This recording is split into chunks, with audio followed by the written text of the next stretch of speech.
Hello বন্ধুরা, তোমরা সবাই কেমন আছো? আশা করি ভালো আছো, আর আমিও খুব ভালো আছি। তো আজকে দেখো স্টমাক রান্না করেছিলাম মুরগির। তো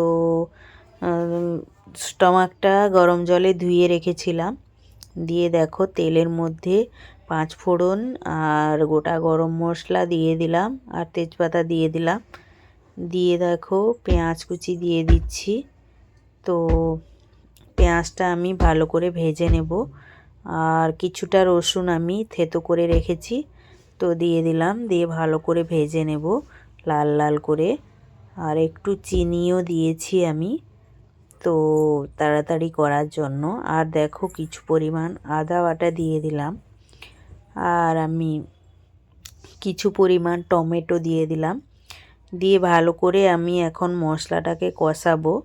একটুখানি ধনেপাতা দিয়েছি, আর লঙ্কার গুঁড়ো, হলুদ গুঁড়ো, জিরে গুঁড়ো, ধনের গুঁড়ো, আর গরম মশলার গুঁড়ো, লবণ, সব কিছু দিয়ে আমি ভালোভাবে তেলের সঙ্গে কষে নিচ্ছি।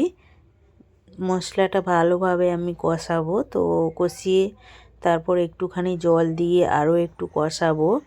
তো ঢাকনা দিয়ে দিয়েছি জলটা দিয়ে। আর দেখো আমি ভালো করে কষিয়ে নিচ্ছি। আর দেখো ঢাকনা খুলে আবারও ভালো করে কষিয়ে নিচ্ছি। তো ঢাকনা দিয়ে দিয়ে ভালো করে কষাতে থাকবো। তারপর দেখো চিকেনের স্টমাকটা আমি দিয়ে দিলাম।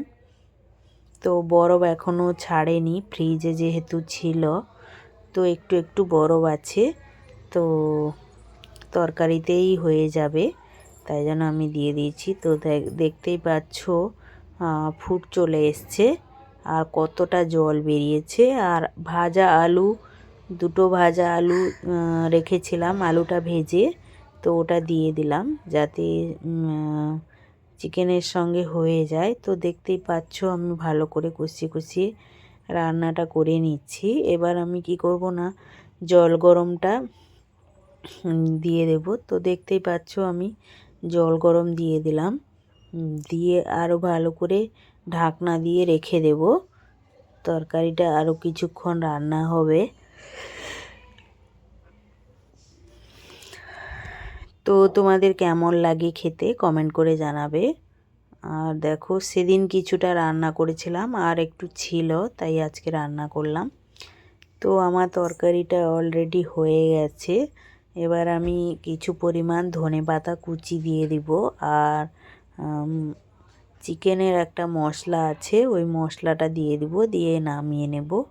তো দেখতেই পাচ্ছ ধনেপাতা দিয়ে দিলাম, আর চিকেনের মশলাটাও আমি দিয়ে দিয়েছি। এবার দেখো ভাত খাওয়ার পালা। তো কেমন হয়েছে তোমরা অবশ্যই কমেন্ট করে জানাবে। খেতে তো ভালোই হয়েছিল। প্রথমে একটু লেবুর রস দিয়ে খেয়ে নিলাম। তো ভিডিওটা কেমন হয়েছে কমেন্ট করে অবশ্যই জানাবে। আর সবাই ভালো থাকবে, সুস্থ থাকবে, সবাই সবার পাশে থাকবে। টাটা।